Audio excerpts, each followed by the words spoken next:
बहुत समय पहले की बात है। एक छोटे से गांव में रामू नाम का एक गरीब किसान रहता था। रामू बहुत ईमानदार, मेहनती और सीधा साधा इंसान था। वह रोज सुबह जल्दी उठकर खेतों में काम करता और दिन भर मेहनत कर अपना गुजारा करता था। उसके पास जो भी होता उसमें ही वह संतुष्ट रहता और हमेशा सच्चाई के रास्ते पर चलता। एक दिन रामू लकड़ी काटने के लिए जंगल में गया। उसके पास सिर्फ एक कुल्हाड़ी थी, जो उसकी रोजी रोटी का साधन थी। वह नदी के पास एक बड़े पेड़ को काटने लगा। जैसे ही वह लकड़ी काट रहा था, अचानक उसकी कुल्हाड़ी उसके हाथ से फिसलकर नदी में गिर गई। नदी बहुत गहरी थी और रामू तैरना नहीं जानता था। वह कुल्हाड़ी के बिना असहाय महसूस करने लगा।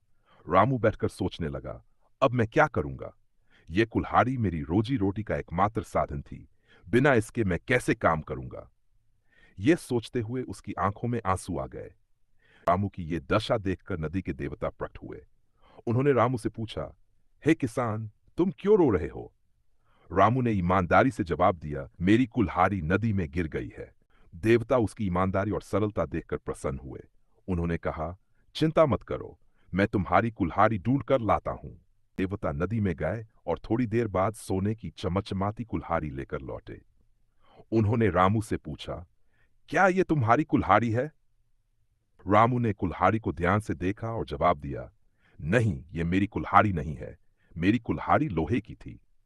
देवता मुस्कुराए और फिर नदी में डुबकी लगाई। इस बार वे चांदी की कुल्हाड़ी लेकर आए। उन्होंने फिर पूछा, क्या ये तुम्हारी कुल्हाड़ी है?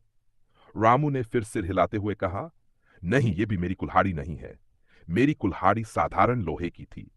आखिरकार देवता तीसरी बार नदी में गए और लोहे की कुल्हाड़ी लेकर लौटे। उन्होंने रामू से पूछा, क्या ये तुम्हारी कुल्हाड़ी है? रामू की आंखें चमक उठीं। उसने खुशी से कहा, हाँ, यही मेरी कुल्हाड़ी है। धन्यवाद देवता जी। रामू की ईमानदारी देखकर देवता बहुत प्रसन्न हुए। उन्होंने कहा, तुम्हारी सच्चाई और ईमानदारी के कारण मैं तुम्हें इनाम देता हूं। ये लो, अपनी लोहे की कुल्हाड़ी के साथ साथ सोने और चांदी की कुल्हाड़ियां भी रख लो।